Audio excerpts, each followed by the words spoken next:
Sir government की एक scheme होती है PMEGP, prime minister employment generation programme. इस स्कीम के अंतर्गत न्यूली जितने भी बिजनेस होते हैं उनको बूस्ट करने के लिए गवर्नमेंट सब्सिडी पर लोन प्रोवाइड करती है। काफ़ी सारे लोग इसके अंदर एप्लीकेशन करते हैं, उनको लोन भी सेंक्शन किया जाता है। सर इसके पीछे प्रूफ क्या है कि लोन जो है वो सेंक्शन भी होता है, क्योंकि गवर्नमेंट स्कीम जितनी भी होती हैं पहला डाउट जो बोरोवर को होता है कि सर लोन सेंक्शन ही नहीं किए जाते हैं। तो मैं आपको फैक्ट के साथ बताने जा रहा हूं कितने लोन जो हैं वो स्कीम के अंदर सेंक्शन किए जाते हैं। यहाँ पे PMGP डैशबोर्ड में आप लोग आइए, इसके अंदर पूरा डाटा आपको प्रोवाइड होता है। ठीक है, यहाँ पे आप लोग देख सकते हो एप्लीकेशन रिसीव कितनी हुई थी 2025-26 के अंदर 1,46,093 एप्लीकेशन जो है वो अब तक रिसीव हो चुकी है।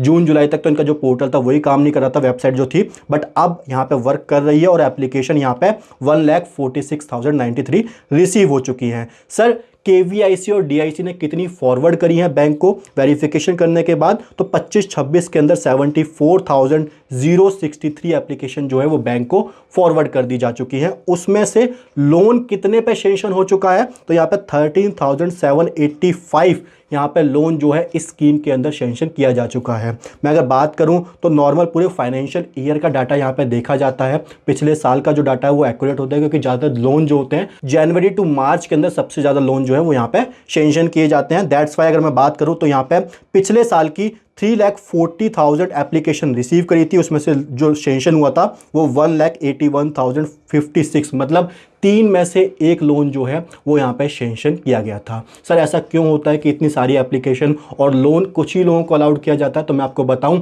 आपकी जो प्रोजेक्ट रिपोर्ट होती है वो मैच नहीं करती है आपके एक्यूरेट जो बिजनेस होता है उससे।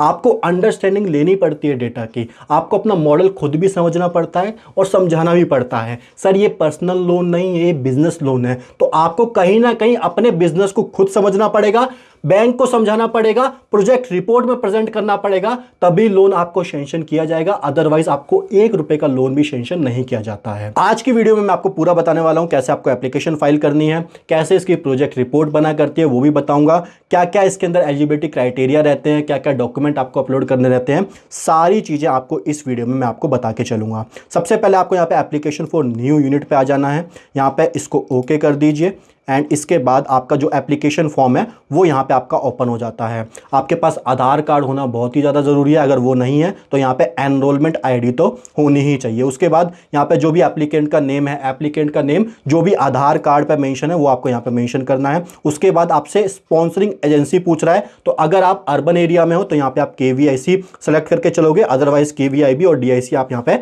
सेलेक्ट करके चलोगे रूरल एरिया के केस में। अगर मैं बात करूँ स्टेट जो भी आपका है यहाँ पे आपको सेलेक्ट करना है, आप ये दिल्ली में हो तो दिल्ली यहाँ पे मेंशन करना है, या फिर जो भी आपका रिस्पेक्टिव स्टेट है आपको यहाँ पे सेलेक्ट करके चलना है। यहाँ पे उसके बाद आपको डिस्ट्रिक्ट सेलेक्ट करना है, उसके बाद यहाँ पे आपकी स्पॉन्सरिंग ऑफिस जो है अपने आप आ जाएगा। यहाँ पे आप स्टेट सेलेक्ट करोगे तो मैं यहाँ पे दिल्ली करके दिखा देता हूँ आपको एक बार। यहाँ पे हमारा नॉर्थ वेस्ट है। उसके बाद यहाँ पे आप एजेंसी सेलेक्ट कीजिए, यहाँ पे आपकी ये वाली जो है स्टेट ऑफिस वाली khadi and village industry commission, इसको आप लोग यहाँ पे सेलेक्ट कर सकते हो। उसके बाद लीगल टाइप में आपका इंडिविजुअल अपने आप यहाँ पे आ जाता है। उसके बाद जेंडर में आप मेल हो फीमेल हो आपको यहाँ पे इंडिकेट करना है। उसके बाद जो भी डेट ऑफ बर्थ है आपके आधार कार्ड पर मेंशन है आपको यहाँ पे मेंशन करना है।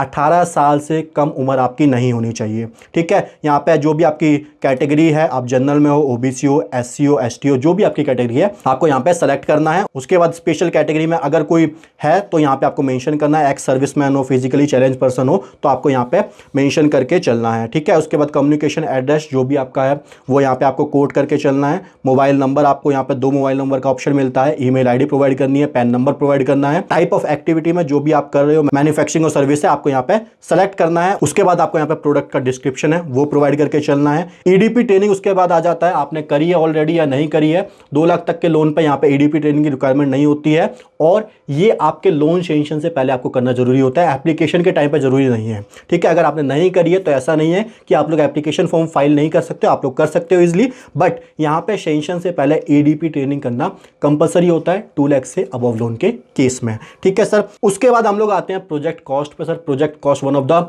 Most important element. यहां पे आपको समरी प्रोवाइड करनी है और अलग से फिर डीपीआर डिटेल प्रोजेक्ट रिपोर्ट भी आपको प्रोवाइड करके चलनी होती है, अपलोड करनी होती है।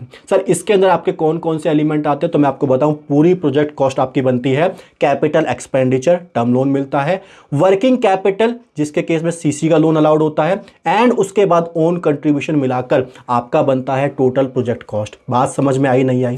सर कैपिटल एक्सपेंडिचर क्या होता है? सर बिल्डिंग परचेज करनी है, सर मशीनरी परचेज करनी है, सर हमको इक्विपमेंट परचेज करने हैं, फिक्स एसेट्स परचेज करने हैं हमको अपना बिजनेस चलाने के लिए, उसको हम लोग कहते हैं कैपिटल एक्सपेंडिचर, उसके ऊपर टर्म लोन अलाउ किया जाता है। सर वर्किंग कैपिटल क्या होती है? वर्किंग कैपिटल आपकी होती है सर, आपको अपने बिजनेस को चलाना भी तो है, मशीनरी लाके अगर हमने रख दी तो वो अपने आप मैन्युफैक्चरिंग थोड़ी कर देगी, उसके लिए लेबर भी चाहिए, ठीक है, उसके लिए हमको एडमिन के खर्चे भी चाहिए। तो बिजनेस को चलाने के लिए जो हमको कैपिटल चाहिए होती है उसको हम लोग वर्किंग कैपिटल कहते हैं, और उसके ऊपर वर्किंग कैपिटल लोन यहां पे अलाउ किया जाता है। ओन कंट्रीब्यूशन क्या होता है? ओन कंट्रीब्यूशन जितना भी लागत हम अपनी तरफ से लगाते हैं अपने बिजनेस के अंदर, 10 to 15% जितना भी है यहां पे ओन कंट्रीब्यूशन आता है और टोटल प्रोजेक्ट कॉस्ट आपकी निकल कर आती है। ठीक है सर, तो यहां पे आपको कैपिटल एक्सपेंडिचर और वर्किंग कैपिटल जो भी है यहां पे आपको प्रोवाइड करके चलनी है। उसके बाद यहां पे आप एम्प्लॉयमेंट कितने रोजगार प्रोवाइड करोगे यहां पे आपको मेंशन करना है। उसके बाद फाइनेंसिंग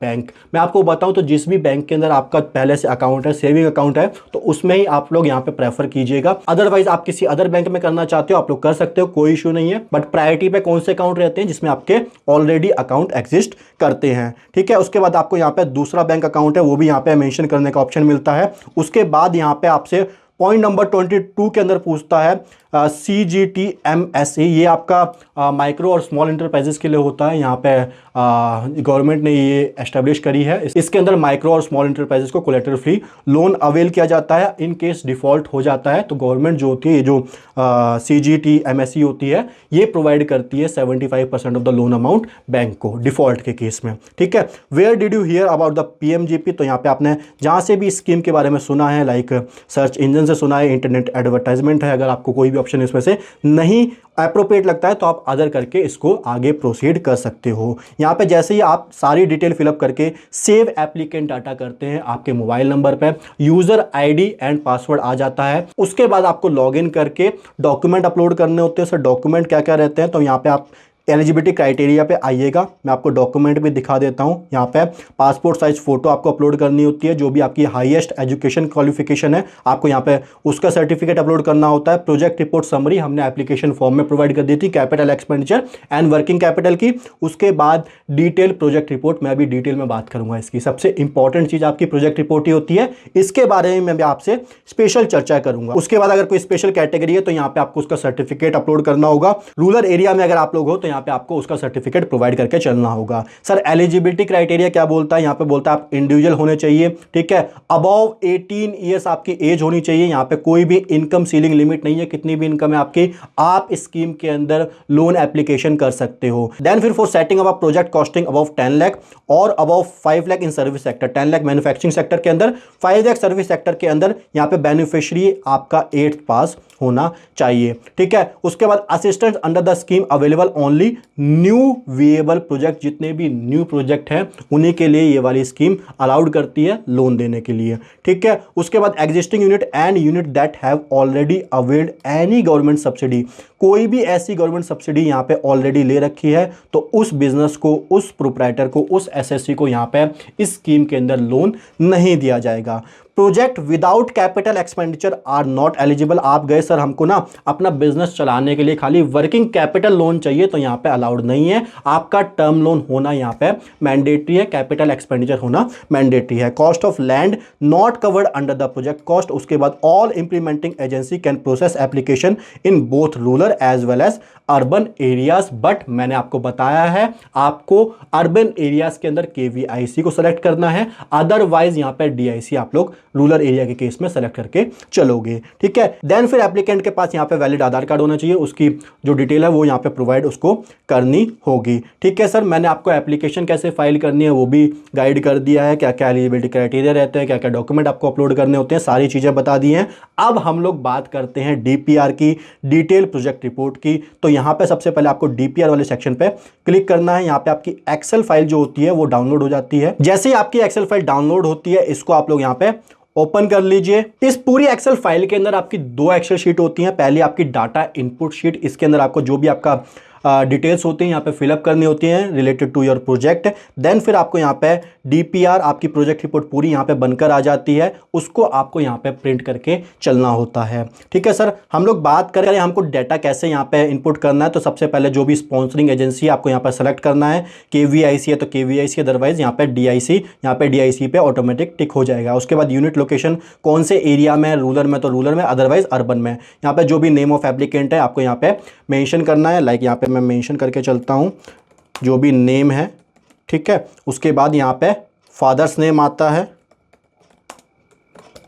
ठीक है, यहाँ पे हमने ये भी मेंशन कर दिया। उसके बाद जो भी जेंडर है, यहाँ पे जेंडर में आपको सेलेक्ट करने का ऑप्शन मिल जाता है। उसके बाद यहाँ पे एड्रेस ऑफ प्रपोज्ड लोकेशन, जो भी एड्रेस है वो मेंशन करना है। देन फिर यहाँ पे जो भी आपकी क्वालिफिकेशन है आपको यहाँ पे वो कोड करना है। उसके बाद आप यहाँ पे कौन सी कैटेगरी में आते हो तो यहाँ पे आप लोगों को वो मेंशन कर देना है। यहाँ पे आपका जनरल पे जो भी आपकी कैटेगरी है, अदरवाइज वो यहाँ पे टिक हो जाएगी। उसके बाद वेदर द प्रोजेक्ट, यहाँ पे मैन्युफैक्चरिंग है तो मैन्युफैक्चरिंग, सर्विस है तो सर्विस। ठीक है, यहाँ पे आपको सेलेक्ट करके चलना है। उसके बाद अगर लैंड भी आपके प्रोजेक्ट में इंक्लूड है तो यहाँ पे आपको कितने स्क्वायर फीट में वो यहाँ पे मेंशन करना है। देन फिर बिल्डिंग की यहाँ पे डिटेल डालनी है, एरिया कितना है, उसके बाद रेट पर स्क्वायर फीट कितना एरिया है यहाँ पे आपको मेंशन करके चलना है। लाइक अगर मैं बताऊँ तो यहाँ पे 100 एरिया ले लेते हैं। यहाँ पे इसका जो रेट है वो यहाँ पे 10,000 ले लेते हैं। यहाँ पे आपकी 10 लाख की जो है बिल्डिंग हो जाती है। उसके बाद हम लोग बात करें सर मशीनरी हमको परचेज़ करनी है, तो जितनी भी मशीनरी आपको परचेज़ करनी है यहाँ पे उसका आप नेम लिखिएगा पर्टिकुलर्स में। उसके बाद जो भी क्वांटिटी है, लाइक आपको एक मशीन परचेज़ करनी है वो आपके यहाँ पे 80,000 की आ रही है। ठीक है, आप लोग यहाँ पे वो मेंशन कर दीजिए, यहाँ पे आपका टोटल अमाउंट आ जाएगा।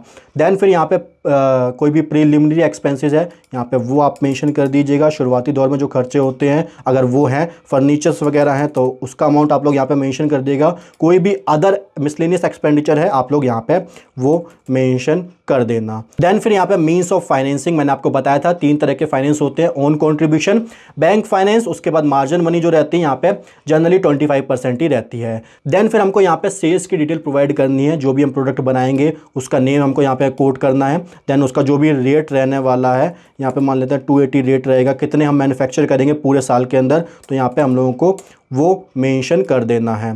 ठीक है, देन फिर यहाँ पर रॉ मटेरियल कितना रहने वाला है प्रोडक्ट बनाने के लिए, तो रॉ मटेरियल की डिटेल भी हम लोग यहाँ पे डाल देते हैं। ठीक है, इसका रेट पर यूनिट कितना रहने वाला है वो हम लोग यहाँ पे कोट कर देते हैं। देन फिर यहाँ पे वेजेस है, तो वेजेस जितने भी लेबर हैं, नंबर ऑफ वर्कर कितने काम कर रहे हैं, लाइक हमारे में 5 वर्कर काम करेंगे। ठीक है, वेजेस पर मंथ कितना रहने वाला है इनका 5000 कोट कर देते हैं। यहाँ पे टोटल जो वेजेस का अमाउंट है वो आ जाएगा। उसके बाद सैलरी की कोई डिटेल है, एडमिन स्टाफ के अंदर कोई अकाउंटेंट वगैरह अगर काम करेंगे तो यहाँ पे आपको नंबर ऑफ स्टाफ कोट करना है एंड उनकी सैलरी कितनी रहने वाली है वो भी आपको यहाँ पे मेंशन करके चलना है। ठीक है, वर्किंग कैपिटल का एस्टिमेट कैसे रहने वाला है, स्टॉक प्रोसेस होने में कितने दिन का टाइम लेता है तो यहाँ पे आपको नंबर ऑफ डेज यहाँ पे मेंशन करने हैं। ठीक है, उसके बाद रिसीवेबल्स कितना टाइम लेते हैं आपको यहाँ पे वो कोट करके चलना है। पावर कितनी एस्टिमेट, आपका जो एनर्जी है, जो आपकी इलेक्ट्रिसिटी लगने वाली है कितने यूनिट लगेगी वो आपको यहाँ पे मेंशन करना है। उसके बाद रिपेयर एंड मेंटेनेंस, ये सेल का परसेंटेज भी आप लोग ले सकते हो, लाइक 1% अगर रिपेयर एंड मेंटेनेंस लग जाएगा यहाँ पे तो आपका अपने आप आ जाएगा। अदरवाइज अगर आप डायरेक्ट यहाँ पे डालना चाहते हो हमारा रिपेयर एंड मेंटेनेंस 20,000 का एस्टिमेट रहने वाला है तो आप लोग यहाँ पे रिपेयर एंड मेंटेनेंस डायरेक्ट भी डाल सकते हो। देन फिर यहाँ पे रेट ऑफ इंटरेस्ट कितना रहने वाला है, जनरली 10% यहाँ पे रहता है। उसके बाद यहाँ पे डेप्रिसिएशन कितना लगेगा तो 10% बिल्डिंग के केस में कर देते हैं, 15% मशीनरी केस में कर देते हैं। क्या आपका बिजनेस रहने वाला है, कैसे वो वर्क करेगा, वो सारी चीज़ें आपको थ्योरेटिकली यहाँ पे प्रोवाइड करके चलनी होती है। देन आप लोग यहाँ पे डीपीआर पे आओगे, आपकी जो भी प्रोजेक्ट रिपोर्ट है पूरी यहाँ पे बन के तैयार हो जाती है। यहाँ पे आपका नेम आ जाता है, फादर नेम आ जाता है, एड्रेस आप डायरेक्ट भी यहाँ पे कोट कर सकते हो। उसके बाद कॉस्ट ऑफ प्रोजेक्ट कितनी रहने वाली है, मीन्स ऑफ फाइनेंस कितना रहेगा, टर्म लोन इतना रहेगा, एंड केवीआईसी मार्जिन कितना रहेगा, इतना रहेगा, ओन कैपिटल कितनी यहाँ पे रहेगी हमारी तरफ से, वो आपका यहाँ पे आ जाएगा। उसके बाद पेबैक पीरियड 5 ईयर्स का रहने वाला है। देन यहाँ पे एम्प्लॉयमेंट कितनी आप जनरेट करोगे, तो यहाँ पे 7 जनरेट करोगे, सेल्स आपकी इतनी रहने वाली है। उसके बाद इंट्रोडक्शन में जो भी आप डालोगे आपका यहाँ पे आ जाएगा। अबाउट द बेनिफिशियरी, जो भी इसका ओनर होगा उसकी डिटेल आपको प्रोवाइड करनी है। किसी पर्टिकुलर इंडस्ट्री का यहाँ पे एक्सपीरियंस है उसके पास, तो आप लोग वो यहाँ पे फिलअप कर सकते हो। ठीक है, कॉस्ट ऑफ प्रोजेक्ट कैसे रहने वाली है आप यहाँ पे कोट कर सकते हो। मशीनरी कैसे परचेज करनी है, कौन सी परचेज करनी है, वो भी सारी जितनी भी डिटेल आपने वहाँ पे डाटा इनपुट शीट में डाली थी, आपकी प्रोजेक्ट रिपोर्ट यहाँ पे बन के आ जाती है। आप लोग देख पा रहे होगे जो भी आपका यहाँ पे रीपेमेंट शेड्यूल है वो भी यहाँ पे बन के आ चुका है। ठीक है, उसके बाद यहाँ पे आपको जो भी वेजेस वगैरह है सारी डिटेल आपकी प्रोजेक्ट रिपोर्ट में अपने आप वहाँ से उठ के आ जाती है। एस्टिमेट ऑफ वर्किंग कैपिटल कैसे आता है, आपके मैन्युफैक्चरिंग एक्सपेंस जितने भी होते हैं, रॉ मटेरियल जो परचेज करना है, वेजेस जो हैं वो यहाँ पे आ जाते हैं, रिपेयर एंड मेंटेनेंस का जो अमाउंट है वो आ जाता है। सर ये प्रोडक्शन कॉस्ट क्या होती है, तो जितना भी आपका ये मैन्युफैक्चरिंग एक्सपेंस आता है ये आपकी प्रोडक्शन कॉस्ट होती है। एडमिन का खर्चा उसके अंदर ऐड कर दीजिए, आपकी यहाँ पे टोटल मैन्युफैक्चरिंग कॉस्ट निकल के आ जाती है। ठीक है, इन्हीं के बेसिस पे जो वर्किंग कैपिटल है उसका एस्टिमेट की कैलकुलेशन करी जाती है नंबर ऑफ डेज के हिसाब से। उसके बाद आप लोग यहाँ पे देख सकते हो प्रोजेक्टेड प्रॉफिट एंड लॉस आपका बन जाता है। कैलकुलेशन ऑफ DSCR रेशियो यहाँ पे निकल के आ जाता है। प्रोजेक्टेड बैलेंस शीट भी आपकी बन जाती है, कैश फ्लो स्टेटमेंट भी 4 ईयर की बन जाती है। अब आप लोग बोलोगे सर यहाँ पे हमको प्रोजेक्ट रिपोर्ट बनाने के लिए थोड़ा सा एनालिसिस करना पड़ेगा, उसके लिए क्या कोई यहाँ पे मॉडल प्रोवाइड है प्रोजेक्ट रिपोर्ट का, तो हाँ जी सर, यहाँ पे 1000 से ऊपर प्रोजेक्ट रिपोर्ट प्रोवाइड है।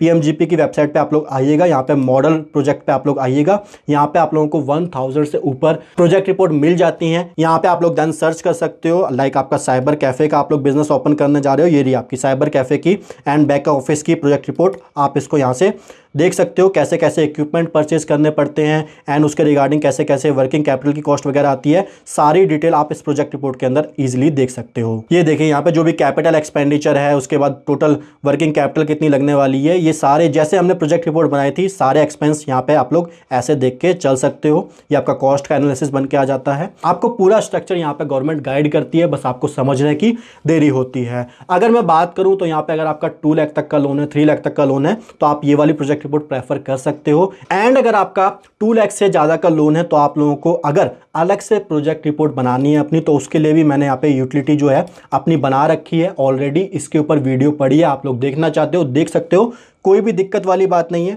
इस वाली यूटिलिटी को हम लोग ओपन कर लेते हैं। यहाँ पे आप लोगों को इंस्ट्रक्शन देख के चलनी है, खाली आपको ग्रीन सेल में जो है वो डेटा फिलअप करना है। जो भी एंटिटी का नेम है, जो भी एड्रेस है, यहाँ पे आप लोग मेंशन कर दोगे, आपकी हर शीट में अपने आप आ जाएगी। ठीक है, यहाँ पे increment in sales and cost कितना रहने वाला है, इंटरेस्ट क्या रहने वाला है, टर्म लोन के ऊपर, वर्किंग कैपिटल के ऊपर, वो यहाँ पे आपको मेंशन करना है। उसके अलावा अगर मैं बात करूँ विजन क्या रहने वाला है, एंटिटी का मिशन क्या रहने वाला है, ओनरशिप एंड मैनेजमेंट क्या रहने वाली है, सारी डिटेल आप लोग यहाँ पे फिलअप करके चल सकते हो। उसके बाद यहाँ पे आपको प्रोजेक्ट कॉस्ट के ऊपर आ जाना है। यहाँ पे कैपिटल एक्सपेंडिचर जितने भी हैं वो यहाँ पे आपको कोट करने हैं। उसके बाद वर्किंग कैपिटल वाला जो भी अमाउंट है वो यहाँ पे आपको मेंशन करना है। डेप्रिसिएशन का शेड्यूल अपने आप बन जाएगा। ठीक है, उसके बाद प्रॉफिटेबिलिटी का शेड्यूल भी अपने आप बन जाएगा। बस आपको फर्स्ट ईयर का डेटा जो है वो फिलअप करना है, कितना ओपनिंग स्टॉक रहने वाला है, कितना रॉ मटेरियल परचेज करना है, कितना डायरेक्ट लेबर है, मैन्युफैक्चरिंग ओवरहेड है। उसके बाद यहाँ पे आपके ऑपरेटिंग एक्सपेंस आ जाते हैं, रेंट वगैरह के, सैलरी वगैरह कितने रहेगी, मार्केटिंग एक्सपेंस कितने रहने वाले हैं, उसका एस्टिमेट आप लोग प्रोजेक्ट रिपोर्ट के अंदर प्रोवाइड करके चलते हो। रीपेमेंट शेड्यूल जो है वो भी अपने आप बन जाता है, बैलेंस शीट भी आपकी अपने आप बन जाती है। यहाँ पे आप लोग ड्राइंग के थ्रू एडजस्टमेंट कर सकते हो एंड यहाँ पे कैश फ्लो स्टेटमेंट भी आपकी पूरी अपने आप एप्रोप्रिएट बन जाती है। इंपॉर्टेंट रेशियो जितने भी बैंक के लिए ज़रूरी होते हैं आपको यहाँ पे मिल जाते हैं। Current ratio, interest coverage ratio, DSCR ratio भी आपको यहाँ पे मिल जाता है। सेंसिटिव एनालिसिस भी आप लोगों का अपने आप यहाँ पे बन जाता है। MPBF भी आपका यहाँ पे ऑटोमेटिक बन जाता है। उसके रिगार्डिंग यहाँ पे जितने भी नोट्स हैं आपके प्रोजेक्ट रिपोर्ट के रिगार्डिंग यहाँ पे आप लोग डाल के चल सकते हो। इन सारी शीट को कंसोलिडेटेड करके आप लोग PDF फॉर्म में अपनी प्रोजेक्ट रिपोर्ट इजीली बना सकते हो। इसके अलावा अगर आपका लोन अमाउंट ज़्यादा है और आप और डिटेल में अपनी प्रोजेक्ट रिपोर्ट बनवाना चाहते हो तो हमारे थ्रू अपनी प्रोजेक्ट रिपोर्ट बनवा सकते हो। सर कितने पेजेस की बनाते हैं? सर हम 33 से लेकर 39 पेजेस की, और जितना भी स्ट्रक्चर होता है पूरा हम आपसे इंफॉर्मेशन लेते हैं, उसके थ्रू हम आपकी प्रोजेक्ट रिपोर्ट बनवाते हैं। सर एक जो है वो डेमो भी यहाँ पे दिखा दीजिए कैसी आपकी प्रोजेक्ट रिपोर्ट रहती है। तो मैं आपको हमारे एक क्लाइंट की प्रोजेक्ट रिपोर्ट जो हमने बनाई थी वो आई थिंक 160 लाख या फिर 180 लाख की थी, करोड़ में थी। ये हमारी कंप्लीट प्रोजेक्ट रिपोर्ट, इसके अंदर आप लोग देख सकते हो 35 पेजेस की प्रोजेक्ट रिपोर्ट होती है। एंड कैसे रहती है पूरी प्रोजेक्ट रिपोर्ट, आप लोग टेबल देख सकते हो। पहले प्रोजेक्ट एट ग्लांस, यहाँ पे प्रोजेक्ट लोन कितना अप्लाई किया जा रहा है, उसके बाद प्रोजेक्ट का डिस्क्रिप्शन वगैरह, क्या शॉर्ट एनालिसिस रहता है, उसके बाद CMA डाटा, मैंने बताया ना कंप्लीट प्रोजेक्ट रिपोर्ट रहती है, इसके अंदर कुछ भी बकाया नहीं रहा करता है, ठीक है। देन फिर आप लोग यहाँ पे देख सकते हो जितनी भी इन्फॉर्मेशन है। अगर मैं बात करूँ लोन अमाउंट कैसे रहने वाला है, प्रोजेक्ट लोन यहाँ पे टर्म लोन 160 लाख का अप्लाई किया था इन्होंने, 10 लाख का CC, यहाँ पे ओन कंट्रीब्यूशन 20 का इनका था। यहाँ पे अगर मैं बात करूँ तो PMGP में तो 50 लाख का लोन ही मैक्सिमम अलाउ किया जाता है, बट हम लोग बात कर रहे हैं जनरल प्रोजेक्ट रिपोर्ट की, ठीक है। यहाँ पे जो भी इमेजेस है इससे रिलेटेड हमने अटैच करी हैं, जो भी इनकी साइट की इमेज थी हम लोगों ने वो भी यहाँ पे, ये इनकी साइट थी, ये भी हमने पूरी अटैच करी है, ठीक है। इसके बाद अगर मैं बात करूँ CMA डाटा की, तो CMA डाटा भी आप लोग यहाँ पे देख सकते हो। ये पूरा CMA डाटा आपका यहाँ पे चालू हो जाता है। सबसे पहले सोर्स ऑफ फंड वगैरह कैसे रहने वाले हैं, उसके बाद इनकम एंड एक्सपेंडिचर स्टेटमेंट, ये आपका प्रॉफिट एंड लॉस होता है। देन यहाँ पे बैलेंस शीट आपकी बन के आ जाती है। उसके बाद बैलेंस शीट के बाद आपका यहाँ पे इनडायरेक्ट एक्सपेंस का जो भी डिटेल्स होती हैं वो यहाँ पे अलग से प्रेजेंट करते हैं। उसके बाद एसेट्स के जो भी क्लास वगैरह रहते हैं, डेप्रिसिएशन कैसे लग रहा है, सारी कंप्यूटेशन कैलकुलेशन इसके अंदर इंक्लूड होती है। यहाँ पे कैश फ्लो भी आप लोग देख सकते हो, कैश फ्लो की प्रेजेंटेशन। उसके बाद यहाँ पे DSCR रेशियो, देन फिर फाइनेंशियल इंडिकेटर्स जो होते हैं वो भी, उसके अलावा यहाँ पे जितने भी रेशियोज होते हैं इंपॉर्टेंट, सेंसिटिव एनालिसिस एंड यहाँ पे ब्रेक इवन एनालिसिस, सब कुछ मैंने कहा ना इस प्रोजेक्ट रिपोर्ट के अंदर आपका सब कुछ इंक्लूड होता है। और आप लोग यहाँ पे देख सकते हो जो भी नोट्स हैं वो आपके यहाँ पे लास्ट में आ जाते हैं एंड ये आपकी पूरी कंप्लीट प्रोजेक्ट रिपोर्ट बन के तैयार हो जाती है। सो आज के सेशन में मैंने आपको डिटेल में बताया कैसे आपको लोन अप्लाई करना है, कैसे आपको DPR अपनी बना के चलनी है। So thank you so much guys. अगर आपको ये वीडियो पसंद आई है तो वीडियो को लाइक करना, कमेंट करना, चैनल को सब्सक्राइब करना बिल्कुल ना भूले। Bye bye, take care.